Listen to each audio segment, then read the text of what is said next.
Students, I am Kiran Gupta from MB international school नया गांव कोटा। आज हम हिंदी 1 में गद्य भाग के अंतर्गत पाठ 6 का अध्ययन करेंगे। पाठ 6 का नाम है अब कहाँ दूसरे के दुख से दुखी होने वाले, और इस पाठ के लेखक है निदा फाजली। निदा फाजली 12 अक्टूबर 1938 को दिल्ली में जन्मे निदा फाजली का बचपन ग्वालियर में बीता। निदा फाजली का जन्म हुआ है दिल्ली में और सन है 1938 और दिनांक है 12 अक्टूबर। इनका जन्म तो दिल्ली में हुआ परंतु इनका बचपन बीता है ग्वालियर में। निदा फाजली उर्दू की 60वीं पीढ़ी के महत्वपूर्ण कवि माने जाते हैं, अर्थात सन 60 के दशक में उर्दू भाषा के जितने भी महान कवि हुए हैं उनमें से निदा फाजली का नाम प्रमुख है। आम बोलचाल की भाषा में और सरलता से किसी के भी दिलो दिमाग में घर कर सके ऐसी कविता करने में इन्हें महारत हासिल है, अर्थात इन्होंने जो भी कविताएं लिखी है वो बहुत ही सरल और सुबोध भाषा में है, जो पढ़ने वाले को बहुत ही आसानी से समझ में आ जाती है। पाठ का नाम है अब कहाँ दूसरे के दुख से दुखी होने वाले। बाइबल के सोलोमन, जिन्हें कुरान में सुलेमान कहा गया है, अर्थात बाइबल में जिस महापुरुष को सोलोमन कहा है उसी को कुरान में सुलेमान कहा गया है। ईसा से 1025 वर्ष पूर्व एक बादशाह को कहा गया है। ये सोलोमान किसको कहा गया है? ये एक बादशाह, एक राजा का नाम है। वह केवल मानव जाति के ही राजा नहीं थे, सारे छोटे बड़े पशु पक्षी के भी हाकिम थे। हाकिम थे यानी कि राजा थे, उनके स्वामी थे। केवल मनुष्यों के ही नहीं थे, इस धरती पर जितने जीव जंतु हैं, पशु पक्षी हैं, उन सबके भी वह राजा थे। वह इन सबकी भाषा भी जानते थे। एक मनुष्य दूसरे मनुष्य की भाषा तो जानता ही है, परंतु वह पशु पक्षियों और जीव जंतुओं की भाषा भी जानते थे। एक दफ़ा सुलेमान अपने लश्कर अर्थात अपनी फौज के साथ एक रास्ते से गुजर रहे थे। यहाँ पर सोलोमन की एक घटना बताई गई है कि वो कितने दरिया दिल थे, कितने दयालु थे। वह एक बार अपनी सेना के साथ जा रहे थे। रास्ते में कुछ चींटियों ने घोड़ों की टापों की आवाज़ सुनी तो डर कर एक दूसरे से कहा। रास्ते में चींटियों का कोई दल जा रहा था। जब उन चींटियों ने उनकी जो सेना आ रही थी, उनके घोड़ों की टापों की आवाज़ सुनी तो चींटियाँ एक दूसरे से बोली, क्या बोली कि जल्दी से अपने अपने बिलों में चलो, फौज आ रही है। सुलेमान उनकी बातें सुनकर थोड़ी दूर पर रुक गए और चींटियों से बोले। यहाँ ऊपर पहले ही बताया गया है कि सोलोमन जो थे वह पशु पक्षियों की भाषा, जीव जंतुओं की भाषा को भी जानते थे। उन्होंने चींटियों की बातें सुन ली। उन्होंने चींटियों से कहा पास जाकर, घबराओ नहीं, सुलेमान को खुदा से सबका रखवाला बनाया है। ये जो सुलेमान है, मैं जो सुलेमान हूँ, तो खुदा ने मुझको सबका रखवाला बनाया है। मैं किसी के लिए मुसीबत नहीं हूँ, सबके लिए मोहब्बत हूँ। चींटियों ने उनके लिए ईश्वर से दुआ की और सुलेमान अपनी मंजिल की ओर बढ़ गए। ये यहाँ पर एक उदाहरण दिया गया है सुलेमान का कि वह कितने दरियादिल थे। मनुष्यों पर ही नहीं अपितु चींटियों जैसे तुच्छ जीव जंतुओं पर भी वह दया दिखाते थे। ऐसी एक घटना का जिक्र सिंधी भाषा के महाकवि शेख अयाज ने अपनी आत्मकथा में किया है। एक और घटना का यहाँ पर हम वर्णन पढ़ रहे हैं। सिंधी भाषा के महाकवि का नाम है शेख अयाज। उन्होंने लिखा है, एक दिन उनके पिता, शेख अयाज के पिता कुएं से नहाकर लौटे। वो कुएं से नहाकर लौटे।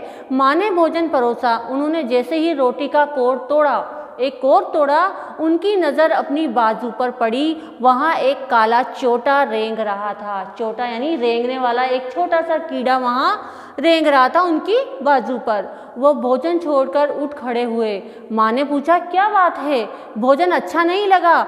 शेख अयाज के पिता बोले, नहीं, यह बात नहीं है। मैंने एक घर वाले को बेघर कर दिया है। उस बेघर को कुएं पर उसके घर छोड़ने जा रहा हूँ। अर्थात सिंधी भाषा के एक कवि थे शेख अयाज। उनके पिता एक बार भोजन करने के लिए बैठे। जैसे ही भोजन का एक और तोड़ा तो उन्होंने क्या देखा, उनकी बाजू पर यानी उनकी बाह पर एक छोटा सा रेंगने वाला कीड़ा बैठा हुआ है। वह तुरंत भोजन की थाली छोड़कर उठ गए। माँ ने पूछा क्या हुआ? उन्होंने कहा कि मैंने एक घर वाले को बेघर कर दिया। वह तुरंत उस चींटे को लेकर, उस छोटे से कीड़े को लेकर उसको छोड़ने के लिए कुएं पर गए, क्योंकि वो वहाँ से नहाकर आए थे और वो कीड़ा वहीं से उनके साथ आया था। तो ये घटना दर्शाती है कि लोग कितने दरियादिल हैं, उनके मन में कितनी उदारता की भावना है। मनुष्य तो मनुष्य बल्कि जीवों के प्रति उदारता की भावना यहाँ दर्शाई गई है। बाइबल और दूसरे पावन ग्रंथों में नूह नाम के एक पैगंबर का जिक्र मिलता है। उनका असली नाम लश्कर था। नूह पैगंबर का नाम है, इनका असली नाम बताया गया है लश्कर, लेकिन अरब ने उनको नूह के लक़ब से याद किया है। लक़ब एक सम्मानित शब्द है जो उनको दिया गया है। वो इसलिए कि आप सारी उम्र रोते रहे। इसका कारण एक जख्मी कुत्ता था। नूह सारी उम्र क्यों रोते रहे, उसका कारण बताया गया है एक जख्मी कुत्ते को। नूह के सामने से एक बार एक घायल कुत्ता गुजरा। नूह ने उसे दुत्कारते हुए कहा, दूर हो जा गंदे कुत्ते। इस्लाम में कुत्तों को गंदा समझा जाता है। कुत्ते ने उनकी दुत्कार सुनकर जवाब दिया, न मैं अपनी मर्जी से कुत्ता हूँ, न तुम अपनी पसंद से इंसान हो। बनाने वाला सबका तो वही एक है। नूह पूरी उम्र परेशान रहे। क्यों? क्योंकि उन्होंने एक कुत्ते को दुत्कार दिया, कहा दूर हो जा कुत्ते, तुम गंदे हो, इस्लाम में तुम्हें छूना मना है। तब उस कुत्ते ने जो कहा उसे सुनकर उनका दिल पसीज गया और वह जीवन भर अपने आप को कोसते रहे। उस कुत्ते ने कहा, न तो मैं अपनी मर्जी से कुत्ता बना हूँ और न तुम अपनी मर्जी से इंसान बने हो। सबका बनाने वाला एक है। उसने क्या कहा, मट्टी से मट्टी मिले खो के सभी निशान। चाहे तुम हो, चाहे मैं हूँ, चाहे मनुष्य हो, चाहे कोई भी जीव हो, उसको मरकर एक बार सबको इसी मिट्टी में मिलना है। वह अपने सभी निशान खोकर इसी मिट्टी में मिलेंगे। किसमें कितना कौन है, कैसे हो पहचान। इस मिट्टी में मिलने के बाद ये पता नहीं लगता कि कौन कुत्ता था और कौन मनुष्य था, सब एक जैसे हो जाते हैं। नूह ने जब उसकी बात सुनी और दुखी हो मुद्दत तक रोते रहे। वो एक लंबे समय तक अपने मन में पछताते रहे। महाभारत में युधिष्ठिर का जो अंत तक साथ निभाता नजर आता है वो भी प्रतीकात्मक रूप से एक कुत्ता ही था। सब साथ छोड़ते गए तो केवल वही उनके एकांत को शांत कर रहा था। दुनिया कैसे वजूद में आई, पहले क्या थी, किस बिंदु से इसकी यात्रा शुरू हुई, इन प्रश्नों के उत्तर विज्ञान अपनी तरह से देता है, धार्मिक ग्रंथ अपनी अपनी तरह से। संसार की रचना भले ही कैसे हुई हो, लेकिन धरती किसी एक की नहीं है। पंछी, मानव, पशु, नदी, पर्वत, समंदर आदि की इसमें बराबर की हिस्सेदारी है। लेखक ने यहाँ पर स्पष्ट किया है कि दुनिया कैसे बनी, कब इसका प्रारंभ हुआ, यह एक वैज्ञानिक तथ्य है। धार्मिक ग्रंथ अपनी बातें करते हैं, लेकिन यहाँ लेखक ने कहा है कि इस धरती पर सबका समान रूप से अधिकार है।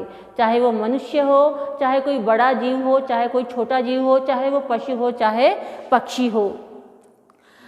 यह और बात है कि इस हिस्सेदारी में मानव जाति ने अपनी बुद्धि से बड़ी बड़ी दीवारें खड़ी कर दी है। लेखक ने कहा है कि मनुष्य ने बहुत बड़ी बड़ी दीवारें खड़ी कर दी है पशु पक्षियों और खुद के बीच। क्यों? क्योंकि उसमें बुद्धि है, वो विचारशील प्राणी है, जबकि पशु पक्षियों में बुद्धि नहीं है।